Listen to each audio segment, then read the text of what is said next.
Good morning, students. Now today we discuss third example. Find the thrust on a vertical quadrilateral which has one side of length 50 centimeter in the surface. Means एक जो side है हमारी quadrilateral की वो surface पे लाई कर रही है 50 सेंटीमीटर है उसकी लेंथ, और जो अपोजिट साइड है of 90 centimetre parallel to it and at a depth 40 centimetre. Mean CD हमें 90 सेंटीमीटर गिवन है और जो ये डेप्थ है टोटल ये चीज ये कितनी है 40 centimetre. If the fluid consists of a top layer of density 1.1 gram per centimeter square, and thickness 20 centimeter and rest of density 1.2 gram per centimeter square, then find the resultant thrust on the quadrilateral. क्या कह रहा है देखो इसमें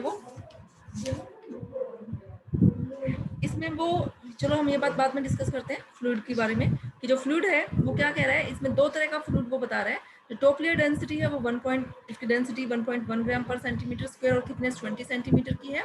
means half portion में, ऊपर वाले half portion में ये लिक्विड की डेंसिटी इतनी है और 1.1 ग्राम पर सेंटीमीटर स्क्वायर है और थिकनेस मींस हाफ पोर्शन में 20 सेंटीमीटर में, और बाकी वाले पोर्शन में डेंसिटी जो है वो 1.2 ग्राम पर सेंटीमीटर स्क्वायर है. हमें रिजल्टेंट थ्रस्ट क्वाड्रिलेटरल पे फाइंड आउट करना है.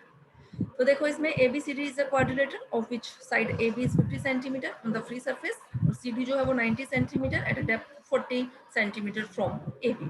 नाउ थर्स्ट, अब हमें जो थर्स्ट फाइंड आउट करना है, देखो जो ये हमारे पास इर्रेगुलर शेप है एक्चुअल में क्वाड्रिलेटरल, और क्वाड्रिलेटरल पे हमें जो थर्स्ट निकालना है उसके लिए हमें क्या चाहिए होता है, H सेंट्रॉइड चाहिए होता है सबसे पहले, ताकि हम उसका फ्री सरफेस से डेप्थ फाइंड आउट कर सके.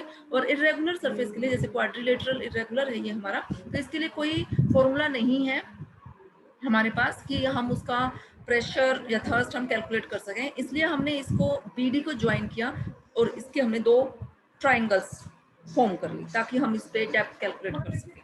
ठीक है, मीन्स सेंट्रॉइड कंसिडर करके हम उसकी वो डेप्थ निकाल सके ताकि. तो अब हमारे पास दो ट्राइंगल बन चुके हैं ABD एंड BDC. तो हम ट्राइंगल ABD में बात करते हैं. इन ट्राइंगल ABD में थर्स्ट कितना लग रहा है. थर्स्ट का फॉर्मूला हमारा वही होता है ρGH into area of triangle ABD. ठीक है, अब जो हमारा ट्राइंगल है, ट्राइंगल के लिए जो हमारी सेंटर ऑफ ग्रेविटी है, सेंटर ऑफ ग्रेविटी कहाँ लाई करती है, सबसे पहले ये बात हमें ये देखनी है. देखो सेंटर ऑफ ग्रेविटी निकालने का फॉर्मूला क्या है ट्राइंगल के केस में. जो भी ये 3 इसके कॉर्नर्स हैं या वर्टेक्स हैं जो ट्राइंगल के A, B and D, these are 3 vertex या कॉर्नर्स ऑफ दिस ट्राइंगल, है ना. तो हमें इनका ये देखने हैं कि ये कितनी डेप्थ पे है. अब ये देखो फ्री सरफेस से ये कितनी डेप्थ पे है. जो AB साइड है वो तो फ्री सरफेस पे ही लाई कर रही है, तो फ्री सरफेस से इस A पॉइंट का डिस्टेंस 0, इस B पॉइंट का डिस्टेंस भी 0, और जो ये D पॉइंट है ये फ्री सरफेस से कितने डिस्टेंस पे है 40. तो 0 + 40 डिवाइडेड बाई 3. फॉर्मूला ये है कि जो वो 3 पॉइंट्स हैं उनका फ्री सरफेस से कितने डेप्थ पे है उनका सम डिवाइडेड बाई 3. ये हमारा depth of centre of gravity है.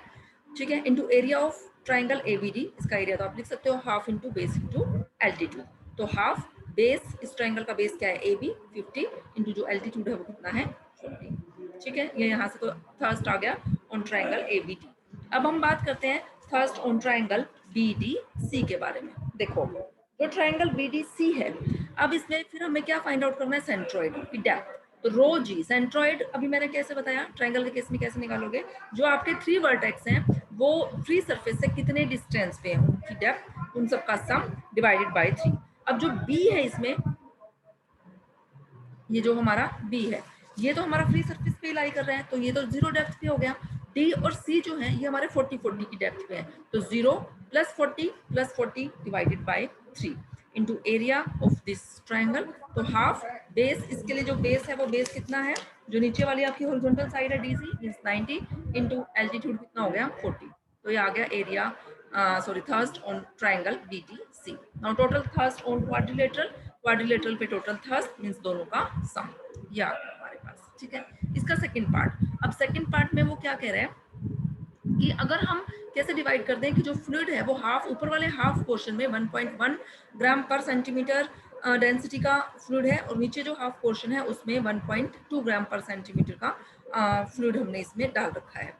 तो अब हमारा इस जो क्वाड्रिलेटरल है ABCD, इसके ऊपर टोटल थर्स्ट कितना लगेगा ये हमें इसमें फाइंड आउट करना है.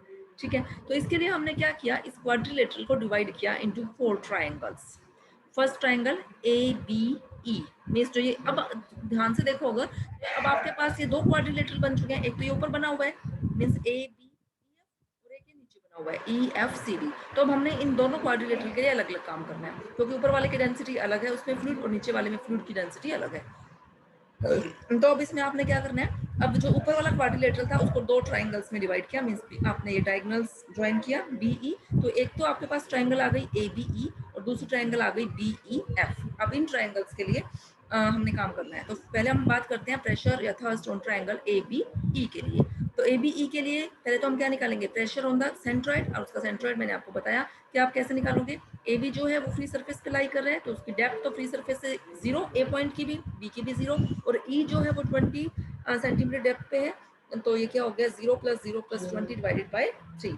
और जो डेंसिटी है, डेंसिटी किसकी है, कितनी है इसकी 1.1। तो 1.1 रो, ये जी, ये आपकी एच, और साथ में इसका एरिया, एरिया कितना हो गया हाफ इंटू बेस। जो ये आपके पास ट्राइंगल है इसका बेस क्या है ए बी, तो ये कितना है 50, और जो आपका एल्टीट्यूड है वो कितना हो गया 20। ठीक है, ऐसे ही आपने किसके लिए निकालना है, जो हमारी ये ट्राइंगल बनी हुई है बीईएफ, बीईएफ ट्राइंगल के लिए जो हमारा फॉर्मूला है प्रेशर एट सेंट्रोइड, फिर हमें सेंट्रोइड ही देखना है। सेंट्रोइड निकालने के लिए देखो ये बी जो है वो तो हमारा फ्री सरफेस पे लाई कर रहे हैं तो इसकी डेप्थ तो 0 ही हो गई, ई की डेप्थ 20 और ये एफ की डेप्थ भी 20। तो इसके लिए सेंट्रोइड हो गया 0 + 20 + 20 डिवाइडेड बाय 3। ठीक है, जी और रो कितना है 1.1। साथ में हमें क्या लिखना है इसका एरिया, ट्राइंगल का। सिमिलरली आपने जो नीचे वाला हमारा बना हुआ है वो क्वाड्रिलेटरल, उसमें भी हमने डायगोनल को मीट किया हुआ है और दो ट्राइंगल्स बनी हुई हैं उन पे हमने प्रेशर कैलकुलेट किया हुआ है। टोटल प्रेशर या टोटल जो थर्स्ट है क्वाड्रिलेटरल पे उन सबका क्या रहेगा, सम रहेगा। फिर आपने उन सबको क्या कर देना है, ऐड कर देना है, तो आपके पास क्या आ जाएगा, टोटल थर्स्ट आ जाएगा। ठीक है, नेक्स्ट क्वेश्चन, नेक्स्ट क्वेश्चन जो है इसका मेरे ख्याल से क्वेश्चन जो है वो सेम पैटर्न पे ही है।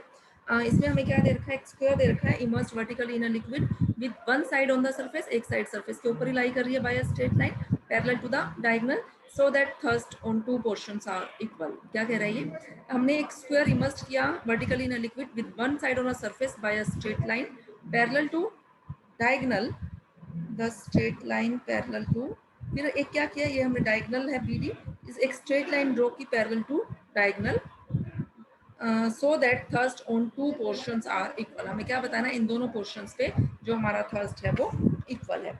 मीन्स कौन कौन से पोर्शन पे थर्स्ट की हम यहाँ बात कर रहे हैं, कौन ये पोर्शन जो है, ये जो ई एफ मीन्स ये पोर्शन, एक तो ये ऊपर तो हमारा क्वाड्रिलेटरल बन गया और नीचे जो है ये हमारी ट्राइंगल बन चुकी है। कौन सा ट्राइंगल, ई एफ सी। तो हमने इसको इस तरीके से डिवाइड करना है, मीन्स हमें ये बताना है कि लाइन हमने कहाँ ड्रॉ करनी है, ये ईएफ लाइन कहाँ ड्रॉ की जाए इसके पैरेलल, कि इन दोनों पोर्शन पे जो हमारा थर्स्ट है वो क्या हो जाए, सेम हो जाए। ठीक है, तो उसके लिए देखो हमने जस्ट पहले तो ये जस्ट एक लाइन ही ड्रॉ कर दी, से वो हमने कितने डिस्टेंस पे ड्रॉ की है, बी ई डिस्टेंस हमने ये एक्स लिया हुआ है, जो ये हमने स्क्वायर इमर्स्ड किया हुआ है, इस स्क्वायर की साइड कितनी है ए, और बी ई एक्स है तो ये ई सी कितना बच गया हमारे पास, ए माइनस एक्स बच गया है। ठीक है, अब देखो ये पोर्शन जब ये इसके पैरेलल लाइन ड्रॉ की हुई है इस डायगोनल के पैरेलल, तो बी ई एक्स है तो हमारा ये पोर्शन ई डी भी कितना हो गया एक्स, तो ये एफ से कितना बच गया हमारे पास, ए माइनस एक्स। कंडीशन क्या है हमारे पास कि जो ये ट्राइंगल है इस पे जितना थर्स्ट लग रहा है दिस इज इक्वल टू इसके इक्वल है, जो ये हमारा क्या बना हुआ है, ये क्वाड्रिलेटरल बना हुआ है। अब क्वाड्रिलेटरल के लिए तो हम नहीं कैलकुलेट कर सकते, मैंने आपको पहले पीछे भी बताया था दिस इज इरेगुलर फिगर, तो हम ये इन दोनों पे इक्वल है, तो इसका मतलब थर्स्ट या pressure on this triangle is equal to half of the pressure on this whole square A B C D. हम ये फॉर्मूला यूज कर सकते हैं। अब इसमें वो क्या कह रहे हैं, अब हमें क्या चाहिए इसके लिए, एक तो हमें जो ये पूरा स्क्वायर है उसका सेंट्रोइड चाहिए, और दूसरा हमें जो ये ट्राइंगल है उसका सेंट्रोइड चाहिए, है ना। अब जो ये हमारा क्या है स्क्वायर है उसका जो सेंट्रोइड है वो मैंने कहा बताया आपको, सेंटर में ही लाई करता है, और ये डेप्थ मीन्स जो ये स्क्वायर है वो ए साइड का है, तो ये कितनी डेप्थ पे हो गया, a/2, तो ये एल जी जो है वो तो हमारा क्या हो गया, a/2 हो गया।